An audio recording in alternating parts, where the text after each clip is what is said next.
이 아재개그가 아프리카에서도 통해요. 크리스마스에 항상 남았을 때 들어가서 헬로 메리 크리스마스 그러면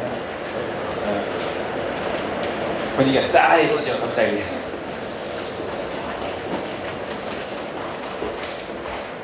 지금은 제가 선교사가 아니고요. 선교사에서 돌아왔습니다. 돌아온 지가 3년이 됐습니다. 딱 3년이 됐네요. 정확하게. 12월 다음 달 12월 1일이면 3년째가 되니까 거의 지금 3년이 된 편인데요. 그 전에 10년 정도 아프리카 땅에서 선교를 나름대로 했습니다. 제가 그때 선교 현장에서 겪었던 그런 일들, 느꼈던 것, 제가 고민했던 것, 이런 것을 들어와서 많은 사람들과 나눴어요. 얼마 전에도 수원제일교회하고 수원에서 제일 큰 교회인데 거기서도 비슷한 이야기를 또 나누었습니다. 저는 이제 들어와서는 교수 사역을 주로 하다 보니까 학교 강의를 많이 하고 또 어려운 레위기 구약 성경의 레위기 말씀 이제 풀어내는 일도 하고 그런 일에 주로 집중을 하고 있어요. 요즘은 방송에도 나옵니다. 제가 CGN이라고 전혀 모르는 방송이죠. 기독교 채널이 몇 개가 있는데 한 4개인가 이렇게 있어요. 기독교 채널이. 거기에 CGN이라고 서울의 온누리교회에서 하는 방송이 있어요. 큰 교회죠, 온누리교회. 거기 CGN 방송국에 요즘 제가 민수기 특강을 14번을 지금 일주일에 한 번씩 진행을 해요. 그러니까 14주 동안 진행이 되는 거죠. 지금 9번째 강의가 나가서 더러더러 이렇게 그 TV를 보는 사람들이 있어가지고 교회 가면은 목사님 TV에서 봤다고 막 그러더라고요. 여러분들 가운데는 한 명도 없을 거예요 아마. 네. 그래서 주로 이제 하는 그 일들은 그렇게 집회 나가서 조금 어렵다 하는 구약의 출애굽기나 레위기, 민수기 뭐 이런 구약 5경 말씀 가르치고 그걸 풀어주고 집회하고 그런 일들을 주로 많이 하는데 제가 10년간 그래도 선교사 짬밥 있잖아요. 이런저런 할 이야기가 좀 있는 거예요. 내 나름대로는. 그래서 제가 이걸 좀 정리해서 그 책으로 냈어요. 아까 프로필에는 책이 레위기에만 나왔거든요. 저서. 그보다 앞에 나오는 좀 더 유명한 책이 있어요. 냄새 나는 예수라고 그 책이 있습니다. 그 책에 이렇게 제 고민들을 다 재밌게 담았어요. 꽤 많이 팔렸습니다. 그래서 사람들이 와서 선교 현장 이야기를 좀 해달라고 하는 그런 단체 교회가 꽤 있는데 어쩌다 보니까 꿈의 학교에서 또 저를 이렇게 불러주셔가지고 오게 되었습니다. 아프리카에서 있었던 일 좀 얘기해 주세요. 그래서 제가 그냥 만사 제껴놓고 달려왔어요. 만사 제껴 달려와서 제가 이런 시간이 더 재밌거든요. 막 레위기 강의하고 민수기 강의하고 복잡하죠. 저도 강의하면서 막 머리가 빡빡이 들려고 그래요. 근데 이런 건 제가 좀 좋아하거든요. 제가 아직은 그래도 선교사를 좀 정리하고 왔지만 저는 뼛속까지 선교사고 죽을 때까지 선교사 신분으로 제가 이제 살아야 되는 것이고, 그렇죠? 그래서 저는 머리는 학자 머리인데 가슴은 선교사 심장이에요. 지금도. 그래서 어느 것에도 민감하게 반응하겠어요. 선교 이야기 들려달라면 그게 더 민감하게 제가 반응이 와요. 그래서 바로 가방 싸들고 달려옵니다. 오늘도 그런 마음으로 왔습니다. 오늘 제가 이제 들려줄 이야기는 여기 많은 분들이 특강 강사도 오고 또 많은 전문가들도 오고 등등 이런저런 좀 유명하다 하신 분들이 다 한 번씩 거쳐간 그런 학교인 것 같아요. 여러분 학교가 대단한 학교입니다. 나 같은 사람 불렀으면 대단한 거예요. 대단한 학교인데 우리 목사님 이야기 들어보니까 교장 선생님 이야기 들어보니까 참 좋은 분들이 그동안에 많이 거쳐갔어요. 선교사님들도 많이 갔는데 모르긴 해도 제가 생각할 때 이야기는 아마 처음 들어봤을 것 같아요. 다 그렇게 이야기를 해요. 전혀 그러니까 저는 색다른 관점에서 선교지 이야기를 풀어내는 거죠. 자, 일단 제목은 좀 편히 할 수 있습니다. 심는 선교, 물 주는 선교. 부제가 진짜 선교가 가짜 선교인데 뭐 뻔한 이야기 아니겠는가?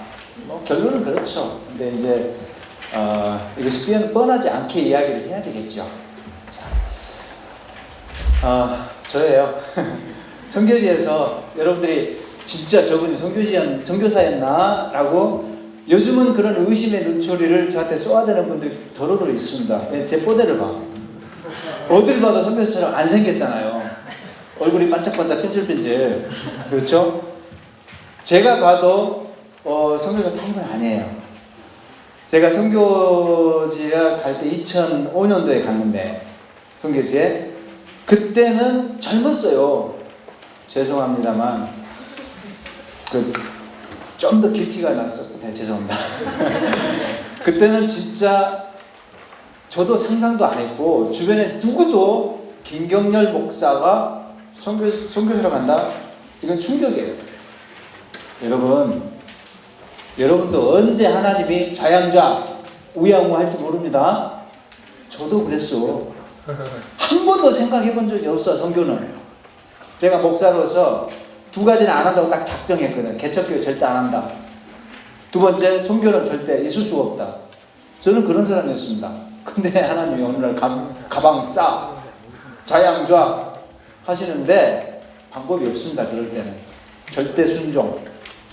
예수 믿는 사람은 절대 순종. 이거 하나는 뭐 우리가 목숨과도 바꿀 수 없을 만큼 철저하게 지켜야죠.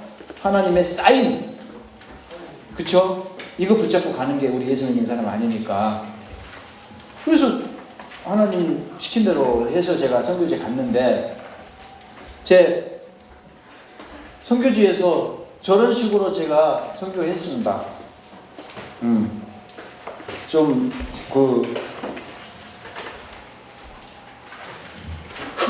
흑형이라 가지고 흑형이 좀 흑형 형님들 보이죠? 저런 시절이 있었어요. 저도. 자, 이 글을 잠깐 읽어봐요. 5초. 어떤 미국 선교사님이 투덜대면서 일기장에 쓴 거예요. 그러니까 쉽게 결론만 말씀드리면 너무 많이 훔쳐가니까 못 살겠다. 나 때려치고 가고 싶다. 선교지에서 투덜투덜대면서 일기장에 막 써놨어요. 막 여러 페이지에 걸쳐서 막 써냈는데 그 중에서 제가 딱 2개만 뽑아온 거예요. 품목을 봐요. 너무 많잖아. 잊어버린 것이 다 훔쳐간 거예요. 그러니까 막 머리가 지근지근하고 이제 나 더 이상 못 견딜 수가 없다. 나는 여기까지다. 라고 하는 그 심정을 일기장에 하루 쏟아냈습니다. 이분 안 떠났죠, 물론. 자, 여기는 어디 나라일까요, 여러분? 딱 어떤 감이 오지 않아요? 어디일 것 같아요? 예? 한국. 아프리카? 대한민국. 중남미? 예, 보통 이제 아프리카에서 이런 일들이 많이 있고, 인도, 뭐 러시아, 중남미 다 똑같아요. 근데 누가 그랬지? 한국이라고? 여기가 조선 땅에서 있었던 일입니다. 100년 전 미국 선교사님이 조선 땅에서 겪은 일이에요. 이렇게 훔쳐냈어요, 우리 조상님들이. 이렇게 털어먹었어. 이렇게 못사게 굴었어, 선교사님들. 고생 많이 했어요, 여기 오신 선교사님들. 정말 고생 많이 했어요. 우리 한국인들은 유대에서 뭐 저런 짓 안 한다. 천만의 말씀. 예. 되게 보편적인 그런 우리 조선 사람들의 모습이었어요. 그 틈 속에서 선교사님들 와가지고 이렇게 정말 고생을 많이 했죠. 이 스트레스가 말도 못하죠. 진짜로. 100년 전에 우리 조상들의 모습인데 이게 이런 책에 나와 있어요. 여기 조선회상이라는 책에 그대로 나와 있는 내용입니다. 그걸 제가 따왔어요. 자, 제가 이 서두에 이걸 꺼낸 이유는 뭐냐면 사람들은 선입관을 갖고 있어요. 못 사는 후진국 아프리카 땅에서나 있는 일이다 라고 생각을 한단 말이죠. 그래서 우리랑은 상관이 없는 일처럼 생각을 해요. 근데 사실은 저 모습이 우리 증조 할아버지들의 모습이었습니다. 우리 할아버지들의 할아버지, 증조 할아버지나 고조 할아버지들의 일상생활의 모습이었어요. 불과 그러니까 몇 세대가 안 돼요. 그 피를 우리가 이어받은 거야 지금. 이 도둑놈들의 피가 여러분들에게 흐르고 있어. 여러분들한테 흐르고 있다니까 지금. 예. 근데 우리가 아프리카를 대하는 현실이 이런 편견 속에 있다는 거죠.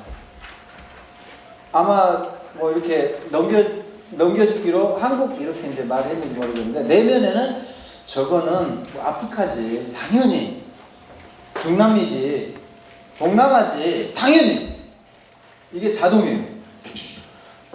우리 머릿속에 자동으로 그렇게 딱 스쳐가 이런 장면은 이것이 우리가 못 사는 나라를 대하는 우리의 무의식적인 편견과 판단이에요. 사실은.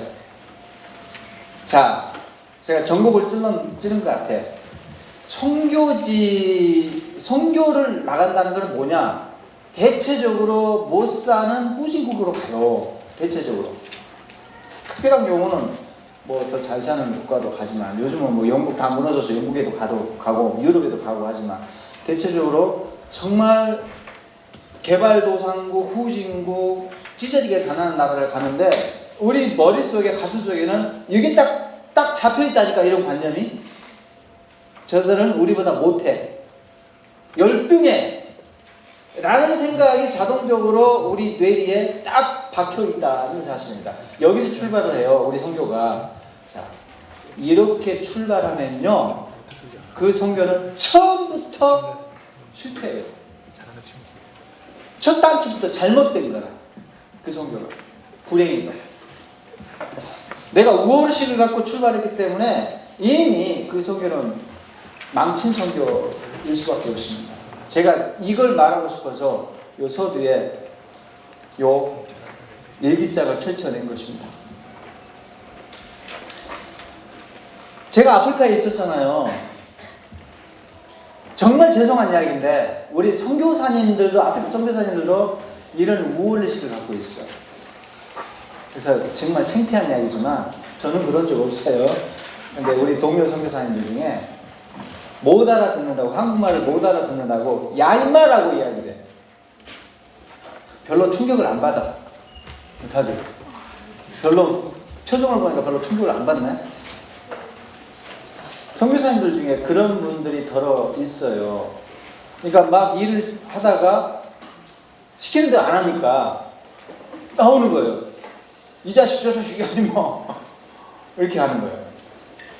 그러니까 그게 뭐냐면 못하다는 거지. 미련하고 무식하고 왜 내가 시킨 대로 안 하냐는 거지. 이런 계급의식, 우월의식이 우리 심지어 선교사님들에게도 있어가지고 그게 말로 튀어나와요. 이게 이제 사실은 불행히도 선교지에서 일상적으로 자주 볼 수 있는 장면 중에 하나입니다. 다 모든 선교사님들 다 그런다는 건 아니고, 근데 선교사님들도 이제 이런 생각을 갖고 있는 사람들이 있는데, 그러다 선교사님들은 눈높이 맞추려고 현지인들을 그래도 이해하려고 노력을 하는 분들이죠. 나름대로는.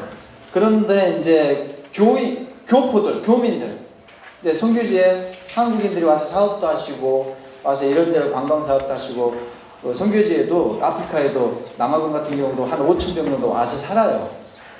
그 사업이 돈벌이 잘 되거든.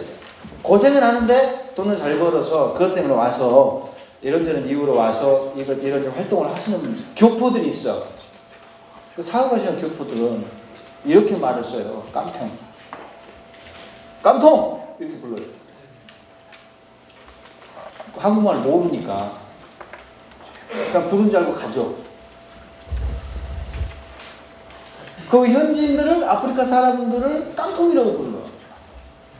저는 막 뿔따구가 나지. 옆에 있다 보니 막 이렇게 화가 이제 나죠. 근데 그런 말을 들으면. 그러니까 무슨 말이냐면, 우리 한국 사람들은 엊그저께 그 아세요? 한국하고 콜롬비아하고 축구했잖아.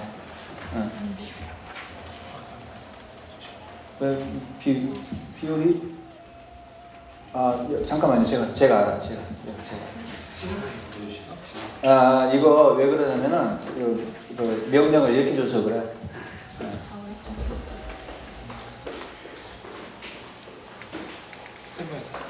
제가 조정할 수 있어요. 걱정하지 마.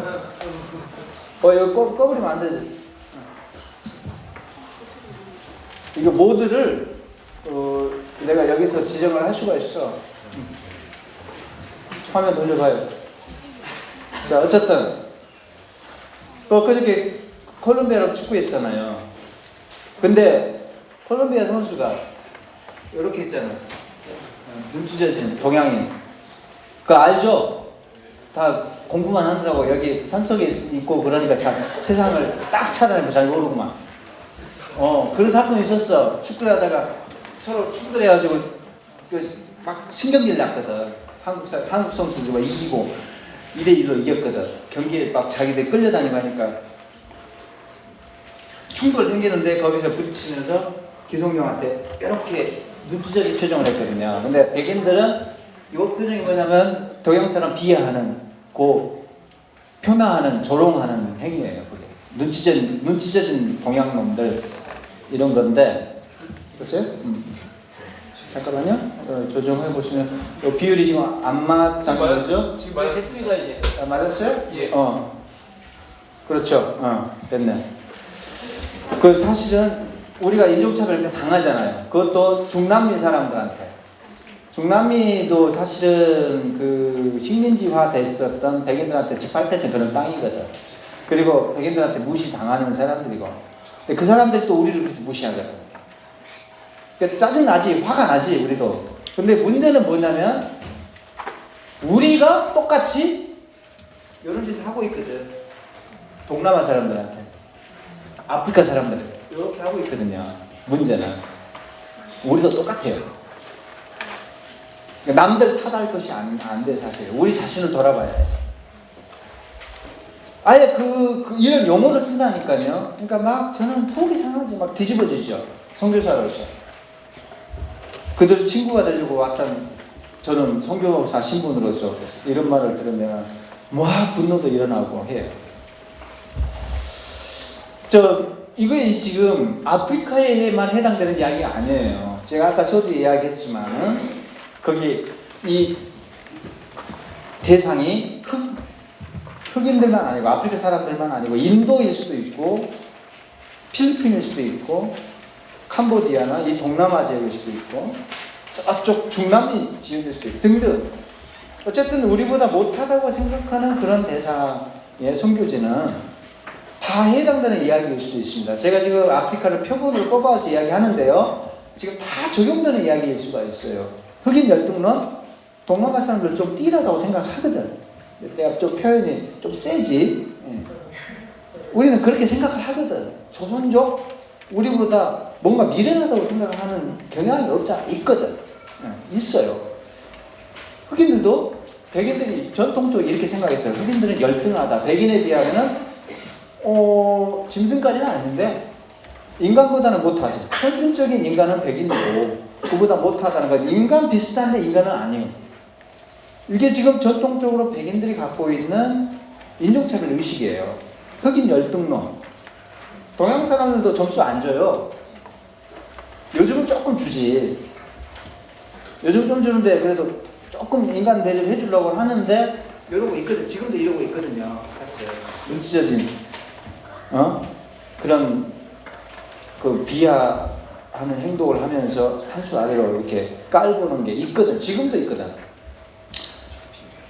그러니까 지금 제가 아프리카 사람들을 표본으로 삼아서 이야기하지만은 우리 사람에게 보편적으로 있는 그런 우월의식, 인종차별 의식이에요, 이게.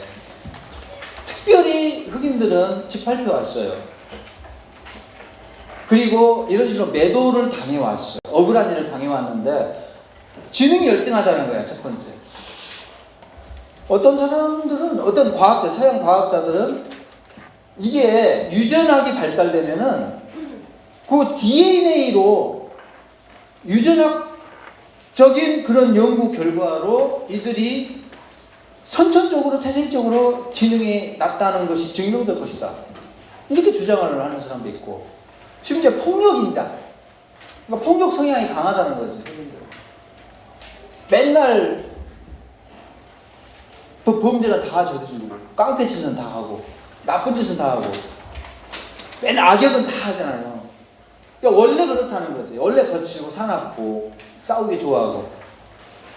그런데 그게 원래 유전자가 그런다는 거지. 그래서 서양의 일각의 과학자들이 이게 유전학이 발달되면 그 폭력 유전자가 발견될 것이다 라고 이렇게 막 주장하는 사람도 있었어요. 원래 그런다. 이게 굉장히 잘못됐죠. 선천적으로 지능이 떨어진다는 것도 서구적 기준으로 그러는 것이고, 폭력 유전자가 있다? 곰곰이 생각해봐요, 여러분들. 진짜 한번 냉정하게 따져보자니까. 그 인류 역사에서 아예 인종 청소를 할 때까지, 끝장을 볼 때까지 전쟁판을 벌인 사람들은 다 누구예요? 누구야? 어떤 인종들이야? 전쟁을 하면 30년을 하고 100년을 해. 세계 1차 대전, 2차 대전 뭐 몇백만, 몇천만이 다 떼죽음 당해. 그런 큰 전쟁을 벌여서 학살극을 벌이는 인종은 다 백인이야, 다. 그 누가 더 폭력적이지? 결국 흑인들은 절대 그렇게 전쟁 안 해요. 싸우다가 야 여기까지 하자. 서로 그냥 타협을 하고 악수를 해. 적당하게. 전혀 안 싸우는 건 아니지. 그 아프리카 대륙에서 티격태격 싸우죠. 서로 홀로 하면서 막 참들고 막. 맞아요. 그럼 보잖아요. 그리고 이제 싸우긴 싸우는데 끝장을 보자는 데까지는 안 가요. 사실. 뭐 인종 청소 이런 건 없어요. 적당하게 그냥 손 잡고 딱 이렇게 협상해서 딱 선 긋고요. 서로 또 사이좋게 지내고 공존하고 이런 게 반복되어 있어요. 네, 큰 전쟁이 없는 대륙이었습니다. 그런데 아무튼 큰 판을 벌려서 떼죽음 시키고 땅 따먹기 다 하고 압도적인 무기 개발하고 말이죠. 한 방에 그냥 얼마나 많이 죽일까 막 그것만 연구하는 그 사람들은 전부 사실 백인들이었는데 폭력 유전자가 있으면 그 사람들한테 있지. 제가 볼 때는. 네. 그러니까 뭔가 잘못됐는데 이게 우월을 시켜서 왔고, 그 다음에 우리 가운데 그런 머릿속에 그런 게 각인된 이유가 뭐냐면 헐리우드 영화 영향이 너무 커요. 백인들이 돈줄을 쥐고 있기 때문에 헐리우드 영화에서는 다 이렇게 뽀대가 괜찮아 보이고, 조금 뭐 이렇게 있어 보이는 그 백인들을 주인공으로 다 내세우고, 흑인들은 맨날 시다하고 나쁜 짓 다 하고, 치사한 일은 다 이게 흑인들이 맡아서 하고, 배역이 그래, 배역이. 예, 헐리우드 자본을 백인들이 쥐고 있다 보니까 거기에 완전히 인종차별이 지배를 하고 있어요.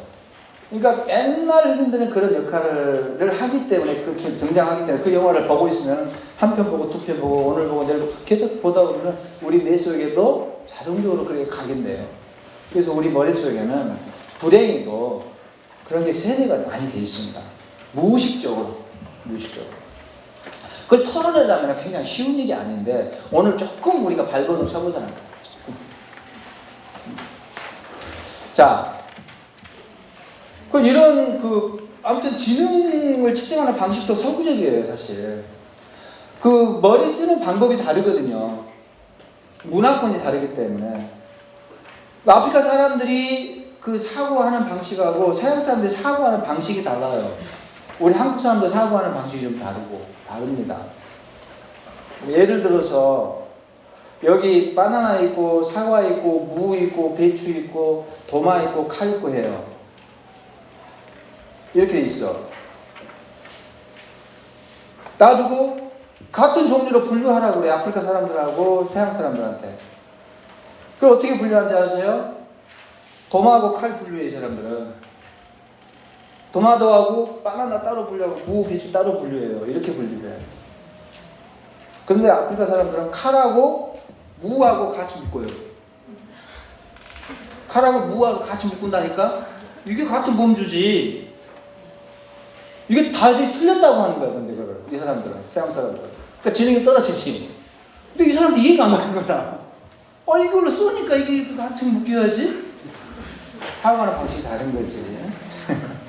그러니까 이런 식으로 IQ를 이제 측정을 하는 거죠. 자, 어쨌든 역사 속에서 흑인들이 노벨상을 하나도 못 받았어. 그러니까 머리가 떨어진 것처럼 생각이 되는데 노벨상을 받기 위해서는 엄청난 자본이 들어가요. 어릴 때부터 막 교육을 시켜요. 그러니까 처음부터 경쟁이 안 돼요. 경쟁이 안 된 상태에서 출발을 해. 그러니까 노벨상은 다 백인들이 받게 돼 있어. 시스템이 그래, 사회 시스템이. 그러니까 우리나라는 이제 곧 받을 거야. 여러분 가운데 우리 친구가 노벨상 받을 거야.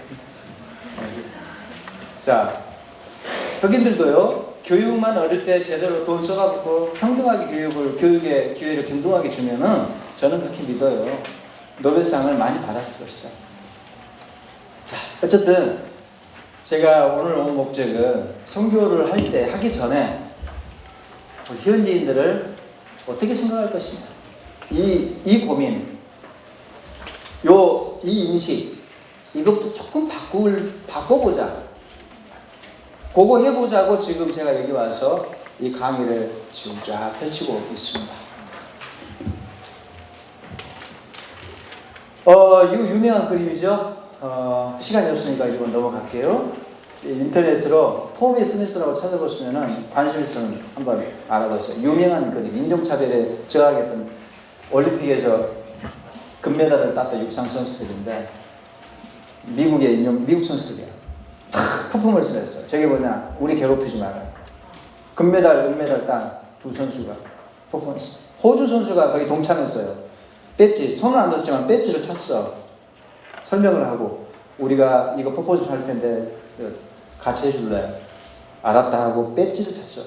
그러니까 3명 다 메달 박탈당했어. 3명 다. 그 유명한 사건입니다. 미국의 인종차별 반대했다는 건데 호주 선수도 박탈당하고 호주 선수 그 2000 몇 년 전에 죽었어요. 이 두 선수가 가서 관 내줬어. 펑펑 울면서. 얼마나 아름다운 우정이네. 네. 자, 그리고 그 흑인 저주론이라고 들어봤나? 흑인은 저주받았다고 했다. 성경에 나온다는 거야. 흑인은 저주받아서 당연히 노예가 됐지. 부려먹어도 돼.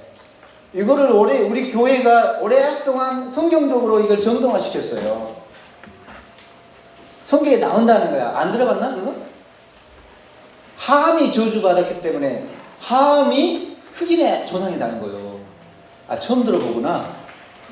아직은 이제 여러분들은 중고등학생들이라 성경 지식이 조금 약간 약하죠.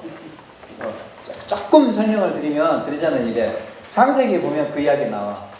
노아가 세 아들을 낳아요. 셈, 함, 야벳. 근데 노아가 좀 실수를 했는데 아들이 그 아빠의 실수를 덮어줘야 되는데 한 녀석은 아주 아빠를 모욕하는 그런 행위를 했고 아빠의 그 좀 부끄러운 모습을 이렇게 덮어주기보다 까발리고 다니고 두 아들은 그러지 마라 하고 아빠를 이렇게 덮어주는 그런 장면이 나와. 노아가 세 아들을 낳는데 한 녀석은 나쁜 짓 했고 불효를 했고 두 녀석은 효도를 했어요. 그러니까 노아가 깨가지고 그걸 알고 불효한 녀석을 저주를 해. 그게 함이야, 함. 근데 함의 후손 중에 아프리카 사람들이 나오거든요. 그래서 노아가 어떻게 저주하냐면은 함 너 이 녀석은 셈과 야벳이 다른 형제들이거든. 너 맨날 이제 뒷바라지만 할 거다. 종노릇 할 거다. 셈에 종노릇 하고 야벳에게 네 후손들은 맨날 종노릇 할 것이다 할 거야. 라고 이렇게 저주를 해요. 그러니까 종노릇 한다고 했으니까 흑인들은 노예가 되는 게 당연하지 않냐. 성경에 나온 거다 하고 정당화했는데 오랫동안 이것을 흑인을 잡아다가 부려 먹으면서 성경 내밀었어요. 아니 성경대로 우리 하는데 뭐가 잘못이냐. 얘네들 잡아다 이렇게 부려 먹어도 돼. 아프리카 사람들이요 5천만 명에서 많게는 1억 명까지 잡혀갔어요. 그 통계가 안 나와요 정확하게. 어떤 사람은 5천만 명 잡고 최대 1억 명까지 잡아요 통계를. 다 잡혀갔어 그 땅에서 고향 땅에서. 그래가지고 그 백인 나라에 가서 죽을 때까지 거기서 이제 학대받으면서 종노릇하면서 일생을 마감하지. 근데 배 타고 가다가 반 이상이 죽었어요. 그거 아세요 여러분들? 배 타고 가다가 죽은 사람들이 최대 한 반 이상 되고 적어도 3분의 1 가다가 굶어 죽고 병들어 죽고 못 견뎌서 죽고 자살하고 뭐 자살을 할 방법이 없으면 막 핵 깨물고 막 이렇게 죽죠. 그럼 바다에 다 던지는 거예요. 다. 그러니까 배 타고 잡혀가는 도중에 그렇게 많이 죽었어요. 그러니까 인간 이하의 그런 잔인한 행동을 백인들이 했죠. 근데 그걸 정당화하는 거예요. 그것도 기독교 이름을, 신학 이름을, 하나님의 이름으로. 이거 하나님 뜻이야, 이거. 그러니까 말도 안 되는 거죠. 기가 막힐 일이지. 기독교가 이런 일을, 역사 속에서 부끄럽게도 이런 일을 자행을 했습니다. 근데 지금도 이게 회자되고 있습니다. 흑인 저주로. 이게 다 잘못됐다는 걸 그렇게 밝혀졌는데도 불구하고 우리 한국 교회 어떤 교회에서는 목사님들이 지금도 이야기를 해요. 흑인들은 저주받았습니다. 함이 저주를 받았기 때문입니다. 막 이렇게 지금도 설교를 하시는 분들이 있어요. 왜냐? 그분들은 아직 이 사실을 정확하게 모르기 때문에 그래요. 잘 봐요. 뭐가 잘못됐는지. 이렇게 이 흑인 저주의 역사가 이렇게 깊어요. 유대교에서부터 시작됐어요, 사실. 유대교에서 시작돼서 이슬람들이 먼저 노예를 대량으로 잡아갔습니다. 나쁜 녀석들이야. 백인들이 잡아가기 전에 무슬림들이 아프리카 땅에서 그 흑인들을 대거 잡아서 노예로 부려먹었습니다. 그리고 유대교에서 이게 말한 것을 유대교에서 그랬거든. 함이 저주받았다. 아프리카 사람들은 노예가 될 만하다. 이런 주장이 나왔어요. 유대교에서. 그리고 무슬림에서 그걸 그대로 베껴 썼고 그 다음에 백인들이 그걸 유대교에서 주장을 그대로 또 갖다 썼고 역사가 이렇게 반복되어 왔어요. 이걸 바로 잡아야 돼. 너무나 오래된 뿌리 깊은 그런 잘못된 신학적 왜곡이에요. 이거 바로 잡아야 돼. 바로 잡아야 되는데 잘 보세요. 이렇게 돼 있어. 함이 네 아들을 낳았어요. 세 아들이 아니라 함이 노아가 세 아들을 낳고 셈, 함, 야벳을 낳고 함에게 저주를 떨었잖아요. 함, 너 이 녀석 이렇게 나쁜 짓을 했어. 불효 망작한 녀석 하면서 너 이 녀석은 셈하고 야벳에게 평생 종노릇 할 거야. 네 후손들이 종노릇 한다고 했는데 문제는 후손이 4명이에요. 구스, 미스라엘, 붓, 가나안 이렇게 4사람이 4아들을 낳아 함이 저주를 받았는데 아들이 4이에요. 근데 함의 저주가 누구한테 가냐면 구스한테 안 가요. 미스라엘한테 가고 붓한테 가고 가나안한테 가요. 근데 아프리카 사람은 누굴까? 이 중에서 구스가 아프리카 사람이거든. 그 다음에 미스라엘도 아프리카 사람이에요. 아프리카 이집트 쪽 사람이에요. 미스라엘은. 붓은 아프리카 북쪽에 이집트의 왼쪽 나라, 튀니지, 모로코 이쪽 나라 사람들이에요. 색깔이 조금 붉어요 여기는. 그리고 이집트 사람들은 좀 젓갈색 피부가 제가 직접 보고 왔거든. 완전 까맣지는 않아. 젓갈색이고. 그 다음에 구수는 이제 검정 피부를 가진 그런 인종이고. 그러니까 이 세 인종이 아프리카 대륙의 인종들입니다. 근데 가나안은 누구냐? 상관이 없어. 아프리카 대륙 사람이 아니에요, 이 사람은. 가나안 땅에 살았던 사람인데, 가나안 땅. 가나안 땅은 오늘날 이스라엘 땅이지. 거기에 와서 살았던 피부가 달라요. 피부가. 같은 뱃속에서 나왔지만 피부가 달라. 근데 보세요. 노아가 함을 저주할 때 함 후손이 저주받는다 했는데 누구를 딱 지적을 하냐면 가나안이 저주받는다 했거든. 그러니까 함의 저주가 누구한테 넘어가냐면은 가나안에게 넘어가요, 사실. 그러니까 아프리카하고는 하등에 상관이 없어요. 자, 이해가 가세요? 어떻게 왜곡됐는지 대충 감이 오죠? 이걸 조작하고 왜곡한 거예요. 이거 교묘하게 그냥 뭉뚱그리 넘어간 거야. 따지고 보면은 사실은 이게 완전히 조작한 것인데, 왜곡된 것인데, 그래서 가나안이 저주를 받아. 그래서 이 가나안이 종로로 산다는 거지. 근데 재밌는 것은 성경을 딱 보면은 요게 다 성경의 성취가 돼버려. 이 저주가 이미 끝난 저주야. 이미 성취된 저주예요. 이것이 유효하지가 않아. 더 이상 보세요. 여호수아서 보면은 가나안 사람이 사역하는 종이 되었다. 종로는 이미 하고 있어요. 예언이 성취됐네. 저주가 다 이루어져 버렸네. 구약 안에서 여러 군데 나옵니다. 가나안 사람이 사역을 시켰다.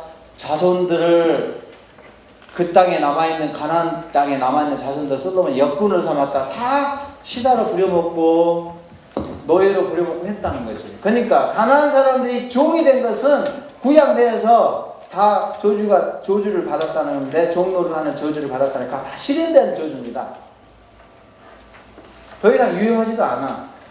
어쨌든 그럼에도 불구하고 흑인 저주론이 지금도 설파되고 있고 설교가 되고 있고 아주 참 답답한 노릇이죠. 어디선가 여러분 교회에서 목사님이 모르고 무지 가운데 저렇게 설교하면은 목사님이 나빠서가 아니라 목사님이 이 사실을 정확하게 몰라서 저렇게 설교하시구나 라고 여러분들은 거기 현혹돼서 안 돼. 지금 잘 따라오고 있나? 다들? 친구들 잘 따라오고 있어요? 네. 그래서 대부분 잘 듣고 있네. 자, 저주는 누가 받았어요? 아프리카 사람이 저주받았어. 함이 저주받았어. 천만의 말씀. 저주는 여러분이 받았어. 내가 받았어. 성경이 그렇게 말해. 누가 뭐 저주를 받았다고 하는 거야. 사실 저주받은 당사자는 여러분이고 나야. 성경이 그렇게 선포하잖아요. 그러니 우리는 좀 낫냐? 아니라는 거지. 여러분이 좀 낫냐? 그게 아니라는 것을. 어디서 그 어깨가 올라가. 우쭐대. 결코 아니라 유대인이나 헬라인이나 다 죄 아래 있다. 전부 우리는 죄 아래 있기 때문에 저주 아래 있는 거죠. 죄 아래 있다는 이야기는 이제 저주받을 그런 운명이라는 거죠. 모든 사람들이 다 저주 아래 있지. 무슨 아프리카 사람이 저주 아래 있고 그런 법이 없어요. 저주는 사실 우리가 받고 있습니다. 근데 우리는 예수님을 믿기 때문에 더 이상 우리는 심판 아래 저주 아래 있지 않게 되었죠. 이 부분에서 아멘이 나와야 되는데 이상하게. 더 이상 우리는 예수님 때문에 심판 아래 저주 아래 있지 않게 되었습니다. 죄의 속박으로부터 우리가 해방되었기 때문에 예수님이 우리를 위해서 대신 십자가에서 대신 죽으심으로 피 흘려 주심으로 말미암아 그 피값으로 우리가 구원받았습니다. 더 이상 죄가 나를 속박하지를 못하죠. 그러니 예수 안 믿는 사람들은 다 이 똑같은 저주 아래 있습니다. 자, 색깔에 대한 편견도 있어요. 색깔. 왜 검은색이 악의 상징이 되어야 되지? 우리나라 귀신은, 천의 귀신은 하얀 옷 입고 나타나거든. 마귀는 검정색 옷을 입는다고 생각해. 귀신들은 다 검정색 옷을 입는다고 생각하는데 천만의 말씀. 이렇게 머리 너플너플하고 전설의 공항에 나타나는 귀신은 전부 다 하얀 옷을 입고 나타나. 동양의 귀신들은 하얀색을 좋아해요. 그쵸? 문화권마다 또 붉은 악마가 있잖아요. 붉은 악마. 다른 동네는 악마가 붉은색이야. 도깨비가 붉은색이야. 붉은 악마가 원조가 어딘지 아시죠? 우리나라가 아닙니다. 벨기에 도깨비는 붉은색이야. 붉은색. 거기서 붉은 악마가 와서 우리나라가 그냥 쓰고 있어요. 다른 동네는 아무튼 도깨비 악마가 붉은색을 좋아해. 문화권마다 이게 악마에 대한 색깔이 조금씩 달라. 귀신 색깔이 좀 다르고. 그러니까 검정색에 대한 편견이 우리한테 교묘하게 자리 잡고 있어요. 근데 여러분 검정색 옷 엄청 많이 입었나? 검정색 옷 입고. 검정색 엄청 많이 입었잖아. 의자도 검정색이고. 검정색 알고 굉장히 고급스러운 색이야. 고급진 색이야. 아니, 검정색 옷 입은 사람 뭔가 알아. 아무나 이게 받는 색깔이 아니거든. 검정색이지. 우리 권력을 상징하잖아, 검정색이. 그 조폭들도요, 다 검정색 차 타고 다닌다, 검정색. 조폭. 형님들 말이지. 전부 검정색 차 타고 다녀. 회사 사장님들 다 검정색 차 타고 다니고. 그 검정색은 또 권력을 상징하기도 하고, 굉장히 고급지고 세련된 색깔이에요. 근데 우리는 막 검정색 우중충하고 막 편견이 있어요. 하나님이 창조한 아름다운 색이에요, 검정색이. 성경에도 검정색이 한몫해, 이렇게. 여러 말들이 나오는데, 백말, 홍말, 청성말, 흑말, 이렇게 어우러진 색깔로 사두마차가 딱 나와. 사두마차. 거기 딱 말 들어가.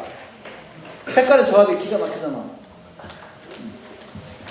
어둡다와 검다 이런 걸 혼동하면 안 되고, 검정은 하나님의 창조의 빛 가운데 하나야. 근데 여러분들 당뇨신경 떠나지? 적도지방으로 가면은 다 대체로 피부가 검은 사람들이에요. 거기 가서 여러분 뭐 드라마 준비하고 하죠? 마귀 역할 하는 사람은 특히 조심해야 돼. 검정색 옷 입지 마. 마귀 역할 하는 검정색 옷 입으면 안 돼, 거기서. 필리핀이나 아프리카나 이 적도지방 가서 피부가 조금 이렇게 그을린 그런 분들 앞에서 뭐 드라마 예수 상영, 예수 공연하고 뭐 이렇게 하잖아요. 많이 하죠. 항상 악마 역할, 마귀 역할을 하는 사람들이 등장하는데 자동적으로 검정색 옷을 입어요. 이게 사소한 것 같지만 굉장히 우리가 조금 생각해봐야 될 문제예요. 그냥 파란색 옷 입혀. 검정색 옷 입지 말고. 사소한 거지만 그분들에 대한 배려. 이번에 가십니까? 단기 선교? 혹시 드라마 준비하면은 꼭 유념하시기 바랍니다. 예. 보세요. 얼마나 아름다워요. 이렇게 다양한 인종들이 저렇게 살기를 원하셔, 우리 하나님께서는.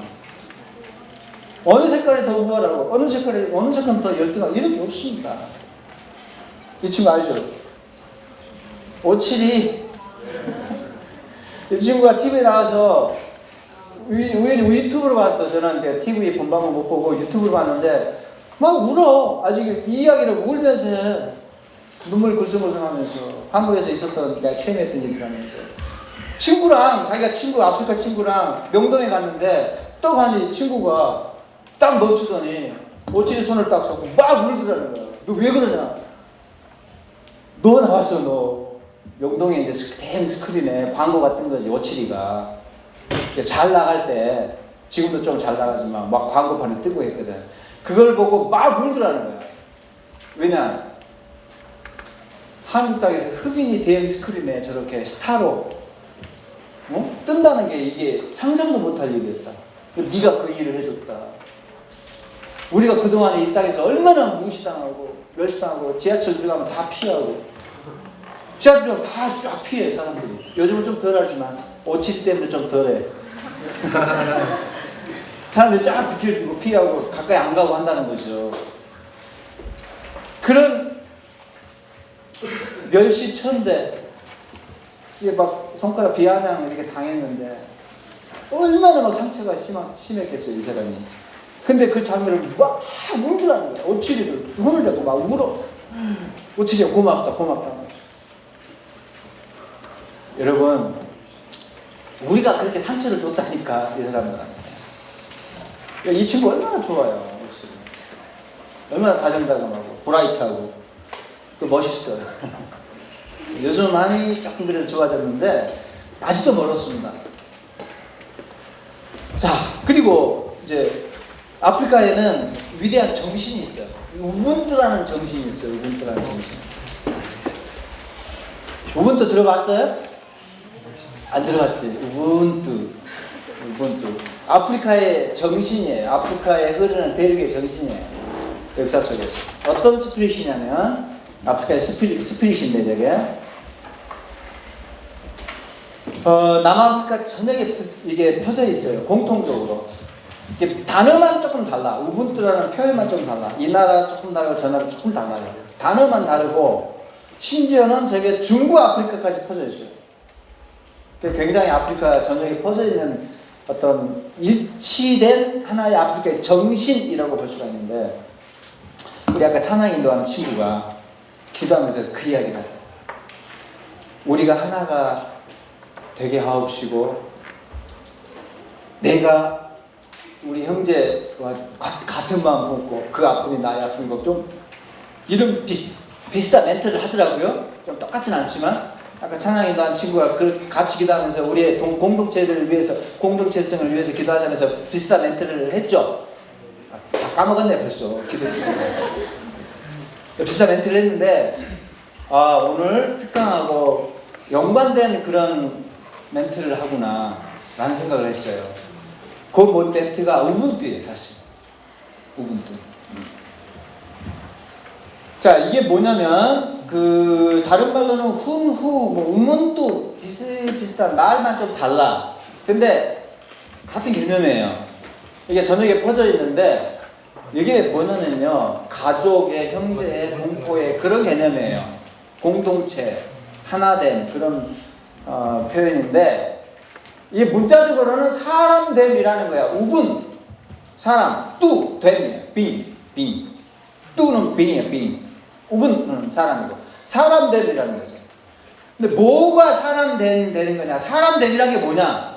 인간은 어떻게 사람이 되는가? 우리 친구가 어떻게 사람이 되는가? 사람은 혼자 뚝 떨어져가지고 여기 홀로 존재하면 그건 사람이 아니라는 거지.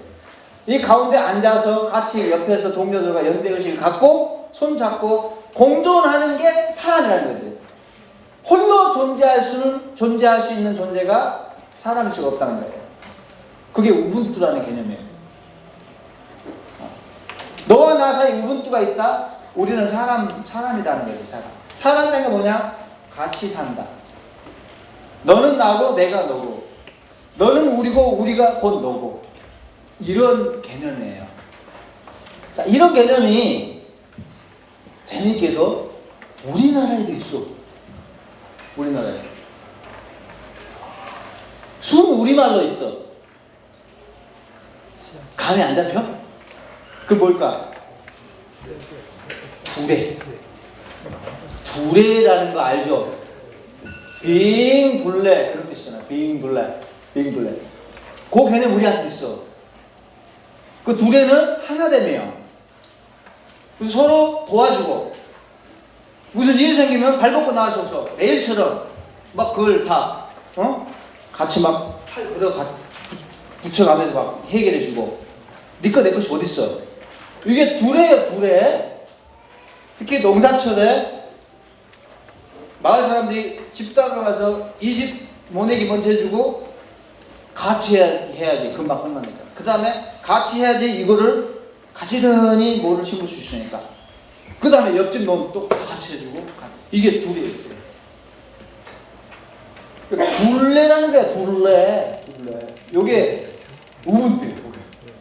제가 깜짝 놀랐어. 우분투라는 말을 듣고 아프리카 가서 우리나라도 있는데, 우리나라에도 그 둘레라는 게 있다. 둘레. 이야, 너무 정확한 비슷한 개념이라는 걸 알고 제가 소스라시게 놀랐는데, 우리에게도 이렇게 아름다운 그 정신이라는 게 우리 한민족 고유의 이 민족 정신으로 우리한테 흘러오고 있어요. 지금은 많이 사라지고 없지만 우리 꿈의학교에서는 그런 모습들을 지금 되살리고 있는 것 같아요. 서로 하나 되고. 아니야? 맞지? 자, 이게 정하고 또 비슷해요. 정이란 개념하고 둘의 어울림 하나 된 요거예요. 이게 둘레야. 둘레. 이게 딱 우분투를 설명하는 사진이에요. 아주 유명한 사진입니다. 인터넷으로 우분투 치면 이 사진 딱 떠요. 유명한 사진. 아주 기가 막히게 잘 찍었죠. 둘레예요, 둘레. 이게 바로 우분투를 나타내는 상징적인 사진인데, 그럼 말로 우분투를 설명하자면 어떻게 될까? 제가 아까 주절주절 몇 가지 정의를 했는데 이걸로 다 담을 수가 없어. 그 우분투란 게 뭐냐? 사전적으로 막 개념적으로 해도요, 이 사람 말 다르고 저 사람 말 다 다르고, 인류학자의 말 다르고, 목사의 말 다르고, 현지 추장의 말이 다르고, 우분투 개념이 서로 정의가 다 달라. 그래서 그 만델라라고 알아? 만델라 유명한 아프리카의 그 막 인권 운동했던 아주 유명한 사람 이제 만델라, 노벨 평화상 받았던. 사실 몇 년 전에 제가 아프리카에 있을 때 돌아가셨어요. 막 나라가 다 통곡을 하고 난리가 났는데, 그 남아공 사람이잖아요. 정말 위대한 사람인데, 기자들이 물어봤어요, 만델라한테. 만델라가 대통령 됐잖아. 깜빵에서 27년간 고생하다가 감옥에서 계속 투쟁을 했어. 흑인 독립을 위해서 감옥에서 27년간이야.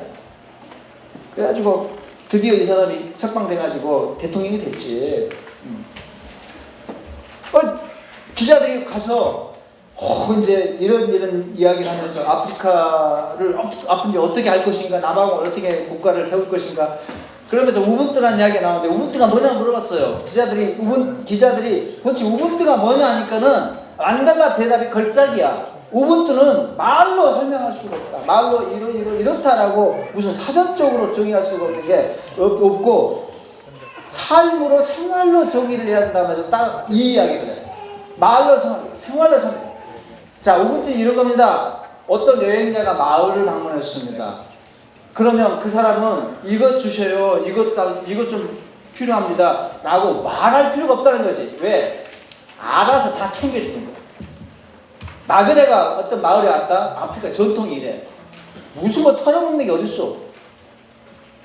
이방인이 왔다고 곤충 내밀고 다 털어가고. 지금 아프리카 사람들이 그렇게 바뀌어 있어요. 물론 다 털어가, 범죄가 많고. 지금은 그러는데 원래는 안 그래. 원래 이 사람들의 심성은 우분투의 심성을 가져가지고 나그네곰 털어먹으려고 하는 게 아니라 뭘 도와줘야 될까, 그걸 고민해. 딱 이걸 설명하는 거라. 지금은 이게 돈맛을 알고 서양 사람들이 이걸 전부 심성을 뒤틀려 놨어요. 자, 이거 이야기하자면 또 1시간 이상 걸려. 이거 가슴 아픈 이야기다. 원래 이 사람들이 자신들의 정체성을 다 잃어버렸어요. 자신들의 혼과 정신을 다 잃어버리고 총질하고 다니고 털어먹고 다니고 해요, 지금. 그래서 강도가 너무 많고 범죄가 너무 많은 땅으로 바뀐 건 사실이야. 그런데 원래 그랬던 건 아니에요. 제가 강조하고 싶은 거는 진짜 이 사람들 원래는 이렇게 순박했어요. 나그네가 오면은 막 다 주기 때문에 뭐 고민할 필요가 없어요. 고민할 필요가.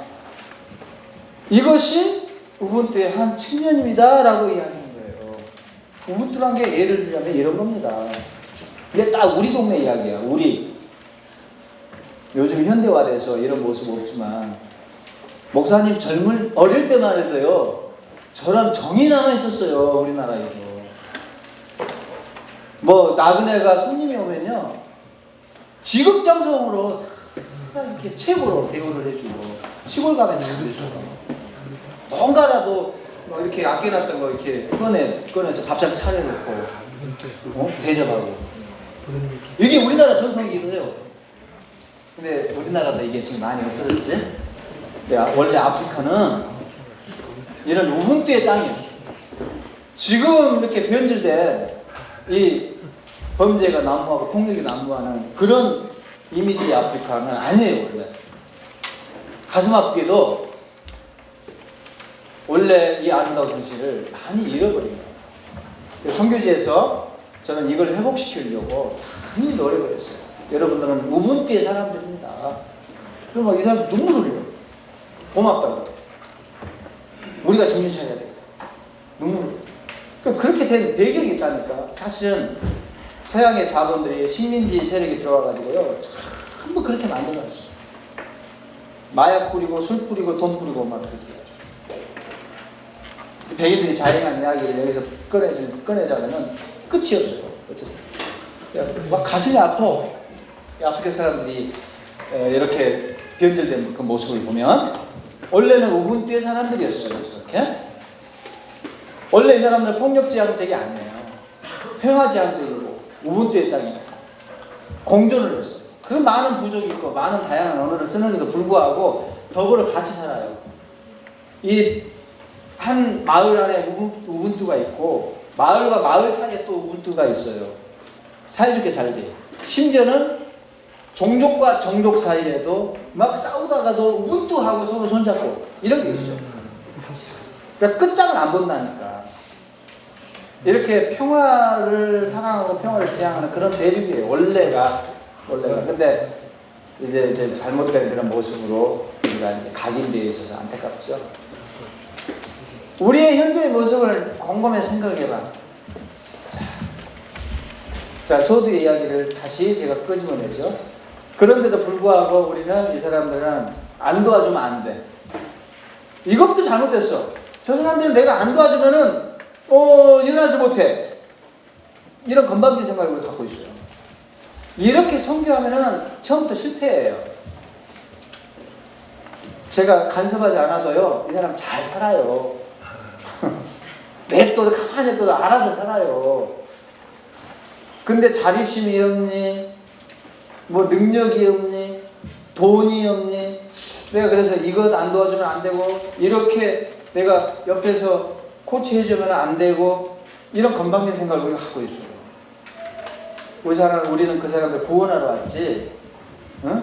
간섭하려고 한 것이 아니거든. 간섭하러 간 것이 아니거든. 구원시키러 갔지.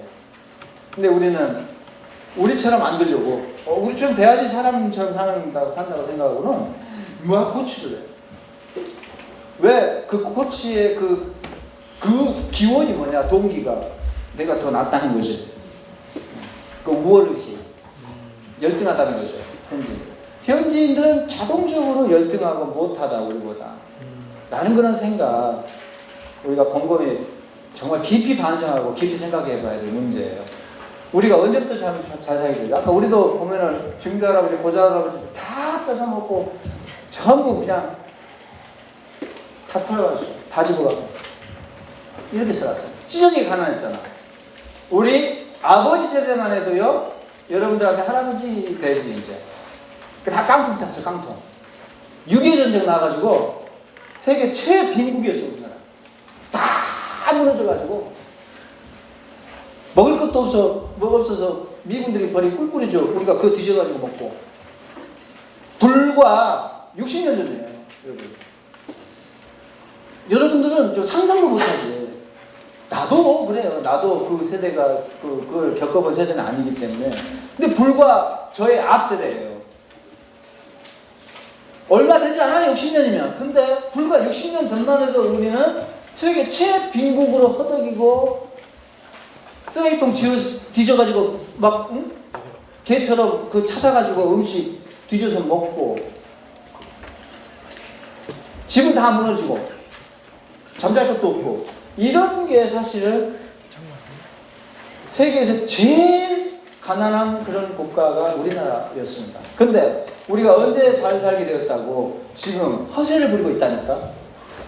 불과 60년 전만 해도 우리가 저렇게 못 살았는데 좀 산지 얼마나 좀 됐다고, 돈 좀 벌었다고 우리가 이렇게 어깨 힘주고 막 깔고고 말이지, 깡통이라고 부르고 막 이러고 있어요. 이러면 안 되지. 왜 이러고. 인간적으로 이러면 되겠어. 개구리가 얼챙이 씨를 알아야 된다고 하잖아. 하나님이 복 주셔가지고 우리도 고생했지만, 우리 부모님 할아버지 엄청 고생하긴 했지만 하나님이 특별한 복을 안 주시면 이 나라가 이렇게 될 수가 없어요. 이런 특별한 은혜를, 정말 폭발적인 은혜를 우리가 지금 주체할 수 없을 만큼 크게 받았는데 우리 너무 막 허영기가 하늘을 찔러요. 허세가. 전부 요즘 다 외제차 타고 다녀야 돼. 외제차. 좀 행세를 하려면 다 외제차 끌고 다니고 막 그러고 있어요. 그 뭐 돈 있으니까 뭐 자기 권리가 그런다 뭐 그럴 수 있다는 생각도 들지만은 그러면서 자동차 깔본다니까 이렇게 목사님은 아반떼 타고 다니거든. 강남에 끌고 다니면은 이게 뭐 어이 당황스러워 너무 당황스러워. 강남에 끌고 다니. 못 올 때로 온 것 같아. 못 올 때로. 분위기가 어쨌든 제가 하고 싶은 이야기는 우리도 얼마 전까지만 해도 찢어지게 가난한 거지 나라였는데 선교 나갈 때 좀 겸손하게 나가자. 우리도 저렇게 못 살 때가 불과 얼마 전에 있었다. 이런 생각을 갖고 좀 나가자는 거예요. 절대 이만큼 살았다고 좀 건방진 생각을 갖고 선교를 나가지는 말자. 여러분 어려도 어른들처럼 똑같이 그런 낮은 생각을 해야 돼. 선교사님들처럼 여러분도 낮아진 그들 눈높이에 맞추어줘. 이만큼도 그 사람들 우리 못하다는 생각을 갖고 나가면 어리다고 해서 그게 면제주가 용서가 되는 건 아니에요. 어려도 마찬가지로 그런 생각을 좀 버리고 선교지 갔으면 좋겠다는 생각을 제가 가슴으로 여러분한테 호소하고 좀 강조하고 싶은 마음이에요.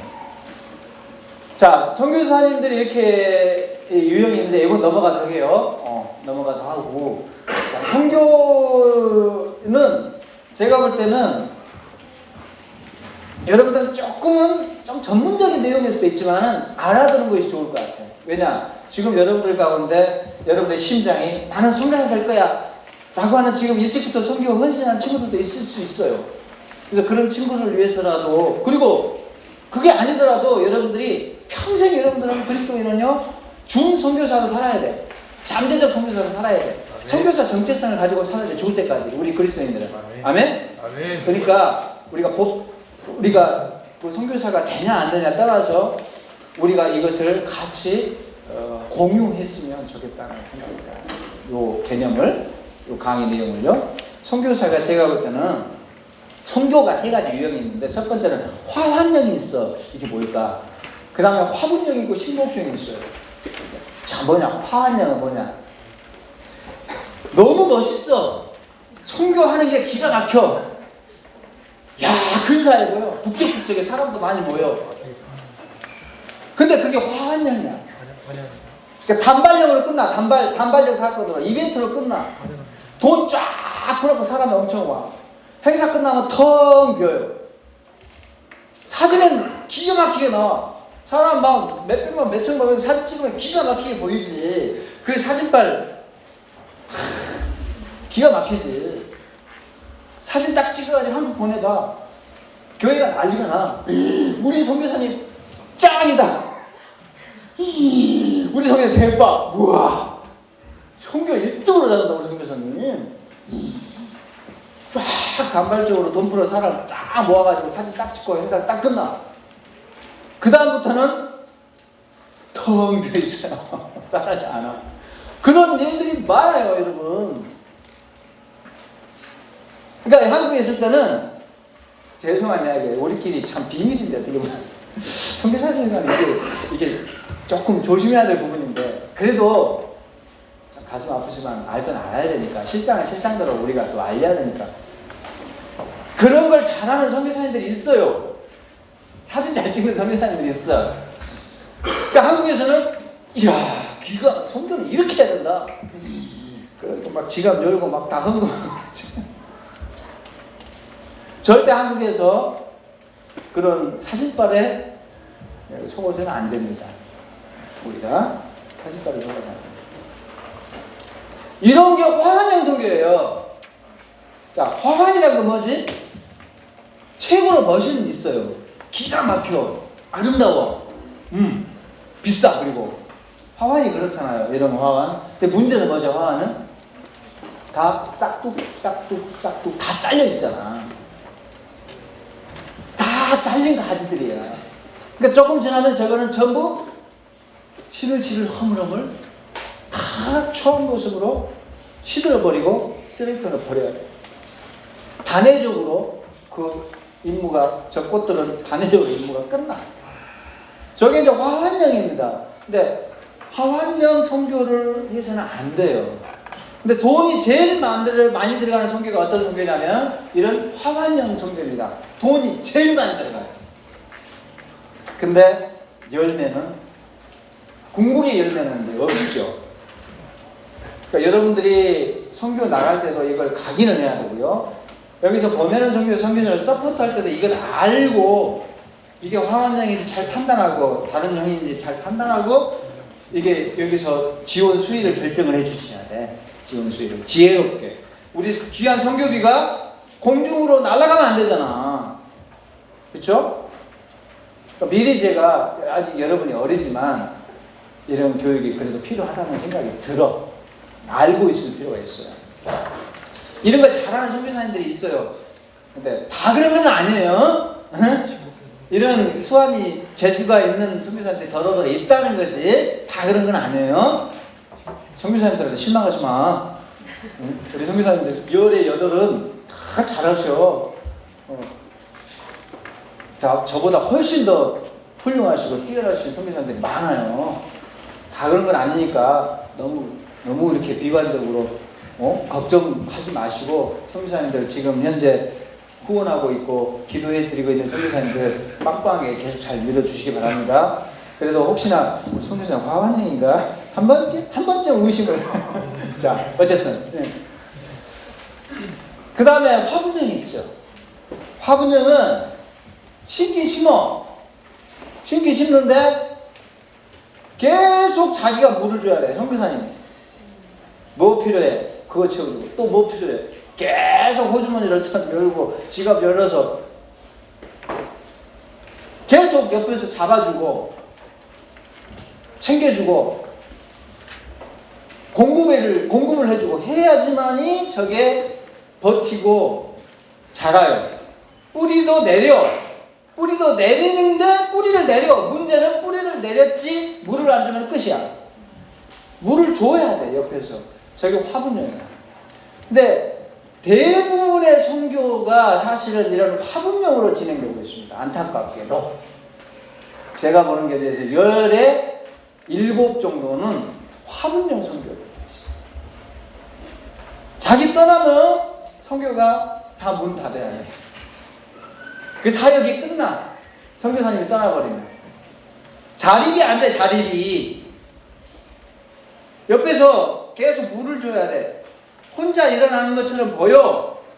물을 줘야지 이렇게 자기가 그걸 먹고 일어나. 열매도 맺혀. 근데 화분에 자란 나무가, 과일나무가 열매를 맺어봤자 몇 개나 맺겠어요? 열매를 맺긴 맺어요. 근데 한두 개, 서너 개 이렇게 열리지. 그쵸? 그것도 겨우 물 줘가지고. 옆에서 계속 물 주는 사람이 있어가지고. 저게 화분형이에요. 완전히 독립을 못하지. 뿌리를 내린 것 같이 보이지만 사실은 독립이 안 돼요. 저는 화분형 선교가 우리 선교 현실이에요, 사실은. 너무 많은 선교사님들이 지금 저런 방식의 선교를 하고 있어요. 여러분들이 지금 단기 선교를 가더라도 이것 좀 알고 갔으면 좋겠다는 마음이 있고, 이제 궁극적으로 여러분들 선교지에 헌신을 하겠다라고 하신다면은 어떤 선교를 할 것인가? 화분형은 부분적인 열매는 맺을 수 있지만 궁극의 열매는 맺을 수가 없으니까 이제는 결국 우리가 지향해야 될 선교는 이거 식목경이에요.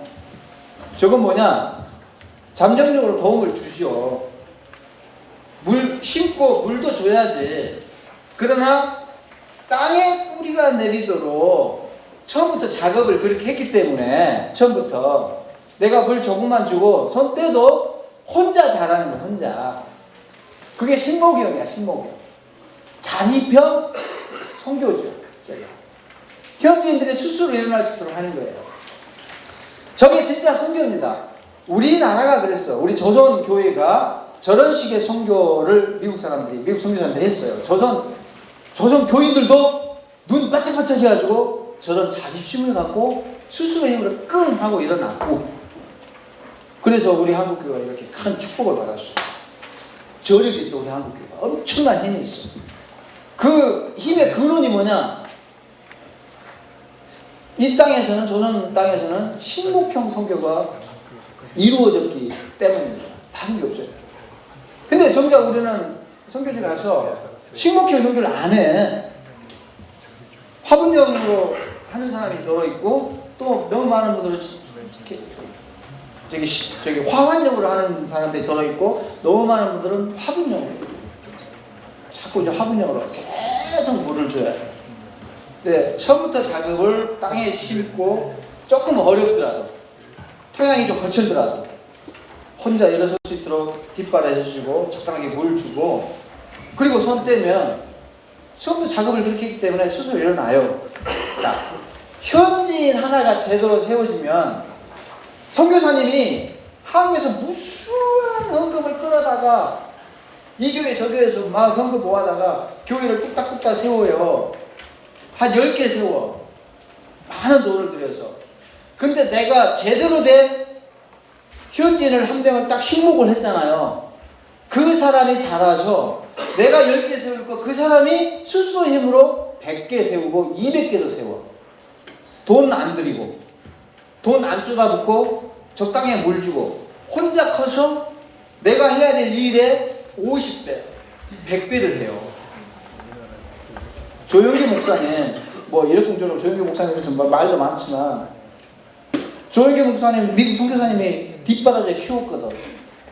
그분 한 분이 어마어마하게 미국 선교사님들 한 일개 군단이 와서 해야 될 일을 그분 혼자 하는 거였어요. 선교란 게 이런 거예요. 사람 키워놓는데, 사람을 심어놓는데, 그 사람이 일어나서 그 사람이 그 현지를, 그 선교지를 변화시키는 거지, 선교사가 만능 엔터테이너가 돼가지고 이것저것 다 막 온 사람 천막지축으로 돌아다니면서 전부 모든 일을 감당하고, 그렇게 해봤자 얼마나 커 보여서 되겠어요? 얼마나 하겠어요? 그걸 현지인한테 맡겨놓으면 현지인들이 스스로 일어나서, 보세요. 나무 한 그루가 이렇게 수많은 숲을 이루도록 이런 역사가 일어나요. 한 그루에서 시작되는 거예요. 한 그루에서. 한 그루 제대로 키워놓으면 그 한 그루가 자라고 거목이 돼서 거기서 열매가 떨어지고 씨가 떨어져서 또 거기서 나무가 올라오고, 또 여기저기서 새싹이 올라오고, 그 나무가 또 자라고, 또 퍼뜨리고 또 자라고. 원리가 그렇잖아. 이게 신복형 선교거든. 큰 돈 안 들이고도 나무가 자라게 할 수 있어요. 화환처럼 엄청난 돈이 들어갈 필요가 없어. 화분처럼 계속적으로 내가 호주머니에서 막 뭔가가 투자되고 할 필요가 없어. 잠깐 투자하고 키워놓으면은 이제 알아서 자기가 스스로 양분 취하고 물 빨아먹고 거목으로 자라는 거지. 그리고 숲을 이룰 수가 있어. 그러면 그 불모지가 아주 아름다운 숲으로 바뀌는 거죠. 이게 선교지. 그리스도의 숲으로 바뀌는 거예요. 그리스도의 숲으로. 이게 궁극의 선교죠. 우리 한국이 그랬다니까. 우리 조선 땅이. 오늘날 수많은 교회가 있는데 숲을 이뤘잖아, 교회가. 이런 큰 복을 받은 게 저 식목형 선교가 이 땅에서 이루어졌기 때문에 그래요. 자, 너무 진지한 이야기였네. 이제 마무리해야지. 한국교회 이야기만 하고 마치게요. 제가 한국교회 이야기 했잖아. 한국교회는 어떻게 이렇게 세계적으로 유례가 없는 대성공을 거두었을까? 처음부터 식목형 선교를 했기 때문에 그래. 미국 선교사님들도 식목형 선교를 시도했고, 조선의 성도들도 정신 바짝 차리고, 조선의 교회는 조선 사람 힘으로 해야지 무슨 말입니까? 안 도와줘도 됩니다 하고 이런지하에 그 도움을 거절했고, 지조가 있고 배짱이 있었어요. 나는 땅이 있었어. 땅이 있었어. 이래서 복을 받았어요. 소래교회, 그 유명한 소래교회인데 처음에 이런 교회에서 시작됐어. 여기서 뭐였어? 소래교회는 조선의 최초의 교회, 그리고 최초로 예배당이 지어졌어. 조선에서 예배당이 나름 근사하게 지어진 교회, 예배당이.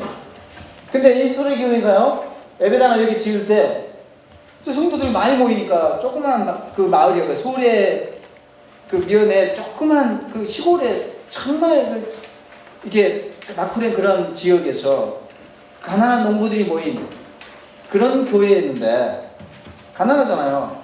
근데 그 마을이 거의 다 예수 믿게 됐어요. 그 좁죠. 그러니까 이제 예배당을 짓자라고 말이 나왔네. 그 예배당을 짓자 하니까 그때 선교사님, 언더우드 선교사 이런 분들이 거기에 이제 목회를 하고 있었거든요. 미국에서 돈 끌어올게요. 그러니까는 아까 제가 뭐라 했죠? 뭐라고 그랬다고? 어떻게 반응했다고? 수료교회 성도들이 모여갖고 딱 모여가지고 내가 미국에서 돈 끌어온다 하니까는 수료교회 성도들이 모여서 자존심 상하게 무슨 말이냐고. 조선교회는 조선 사람이 힘으로 교회 세워야죠. 그래서 거절을 했어요. 괜찮습니다. 우리의 힘으로 세우겠습니다. 그렇게 해서 지어진 교회가 수료교회예요. 별로 감동이 없어, 다들. 별로 은혜가 안 되는가 봐요. 그렇게 해서 교회가 세워졌고, 이게 기와집이라 상당히 비쌌거든요. 근데도 그걸 감당해냈어요. 그 가난한 분들이, 그 동네 사람들이 돈이 얼마나 있었겠어요. 근데도 능히 이걸 감당했어요. 전혀 도움을 안 받았어요. 미국의 선교사들. 한 푼도. 다 지어놓으니까요, 딱 물건이 4개 들어왔어. 미국에서. 뭐가 들어온지 아세요? 등잔 4개. 예배당 불 밝히기 위해서 등잔 4개 들어왔어. 딱 그것만 받았어. 상징적으로. 그리고 전혀 일절 건축헌금 지원 안 받았습니다. 그렇게 세워진 교회가 최초의 우리나라 교회입니다. 제일 먼저 세워진 교회가 저렇게 세워졌다니까 얼마나 의미가 있어요. 저것 때문에 스타트를 잘했기 때문에, 저렇게 스타트가 은혜로웠기 때문에 복을 안 받을 수가 없지. 큰 복을 받을 수밖에 없죠. 두 번째 교회는 세문안교회. 세문안교회예요. 이 교회는 더 감동적이에요. 두 번째 교회도 조선 사람들의 자력으로 세워졌어요. 두 번째 교회. 세문안교회라고. 두 번째 예배당인데요. 이 사람들은 정말 더 가난했어. 전부 무슨 하인들이었고요. 뭐 마랑새야 이런 말 들으면서 허드렛일하고 몸종 노릇하고 이런 사람들, 노비 이런 계층의 사람들, 사회적으로 하층민들이 많았습니다. 교회가 굉장히 가난하지. 가난해. 근데 굉장히 부흥을 했어요. 교회가. 부흥하니까는 이제 도저히 수용이 안 되니까는 또 교회를 건축해야 된다라고 이제 뜻이 모아져서 돈이 없잖아. 그래서 작심 기도를 했어요. 하나님, 우리 돈 없어요. 근데 예배당이 필요합니다. 예배당 잘 올릴 수 있도록 하나님께서 물질을 우리에게 허락해 주셔요. 건축원금 주세요. 돈이 어디서 떨어져요? 돈이 어디서 나? 기와집이 비쌌거든. 그냥 아무렇게나 지을 수는 없고.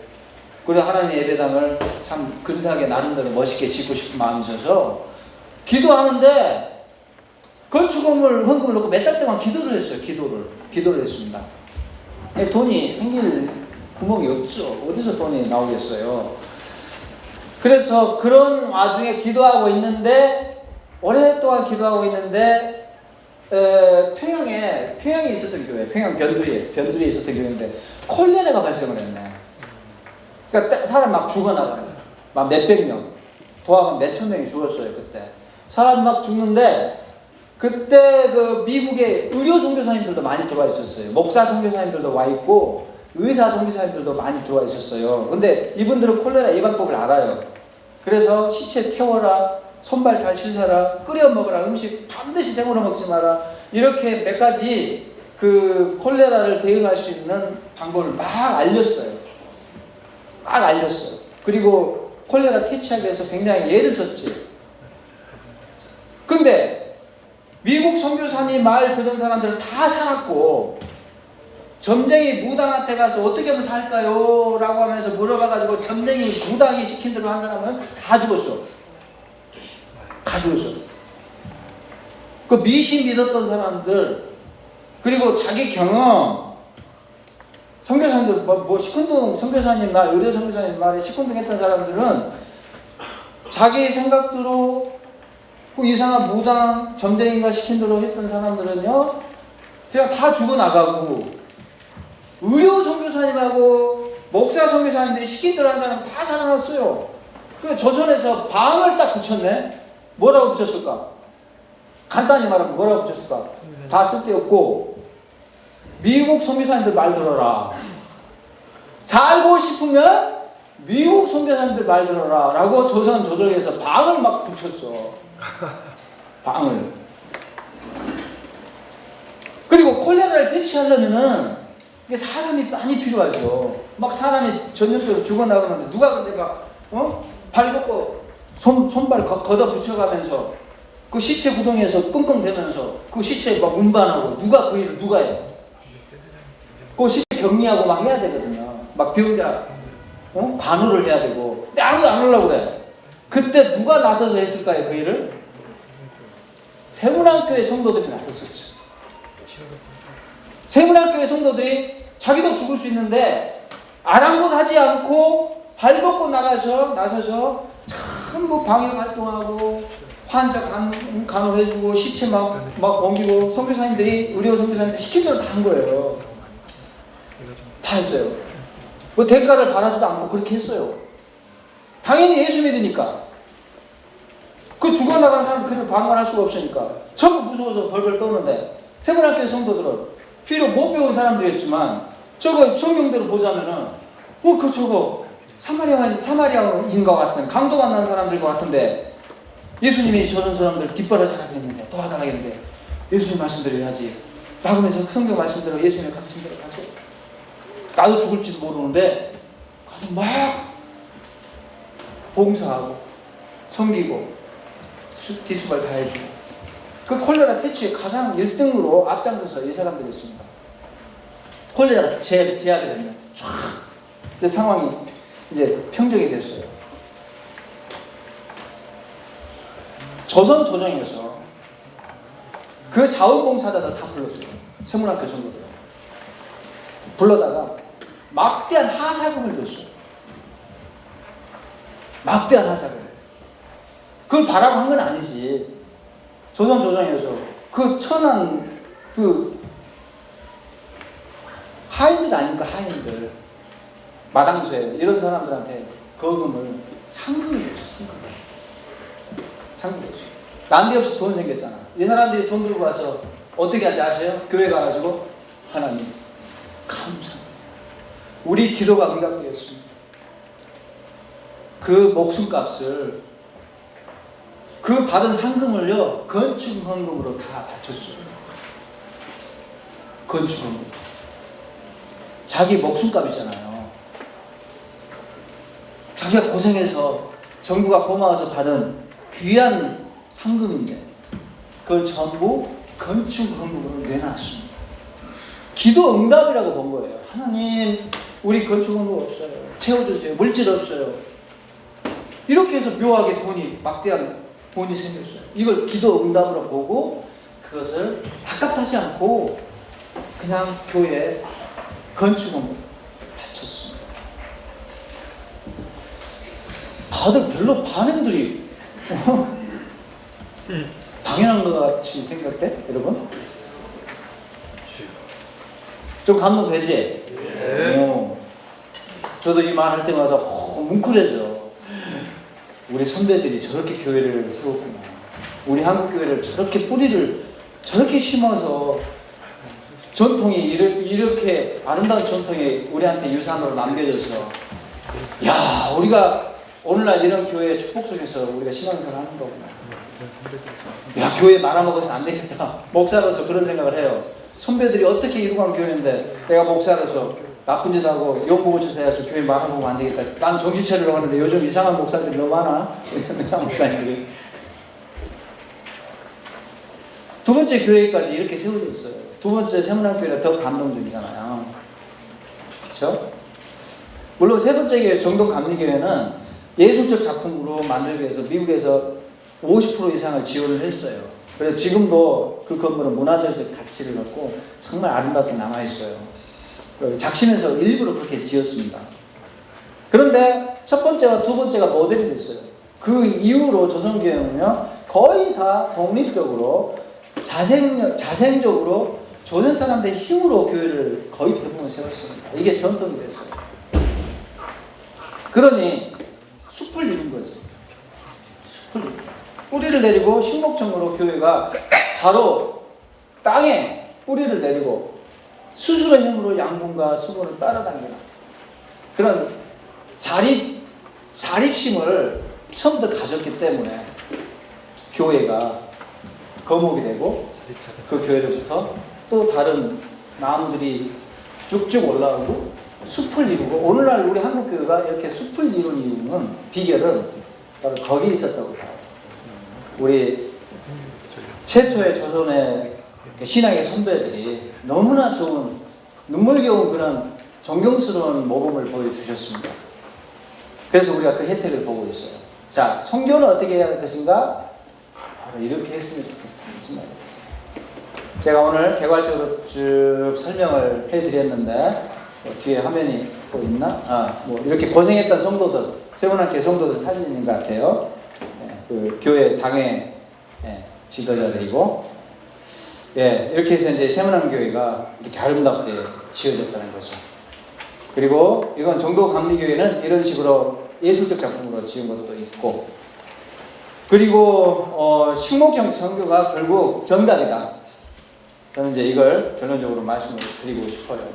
여러분들도 단기 선교를 가든 궁극적으로 여러분들이 선교사로 이제 헌신된 선교사 사역의 길을 가든 오늘 강의를 꼭 기억하시고, 우리는 죽을 때까지 잠재적으로 선교사고 또 우리 그리스도의 신분은 기본적으로 선교사이기 때문에 돕는 선교사라고 가지는 않지만 여기서 우리가 지원하는 그런 선교사로서 또 삶을 살아야 됩니다. 결국 우리는 죽을 때까지 선교사처럼 살아야 되기 때문에 이런 선교에 대한 기본적인 가장 중요한 개념을 좀 알고 있었으면 하는 그런 바람이 있습니다. 오늘 강의 좀 어떤 일이 있나요? 그래도 도는 사람들 거의 없었어. 한 명도 조금 돌다가 다 묻었어. 자, 오늘 강의 수고하셨습니다. 감사합니다.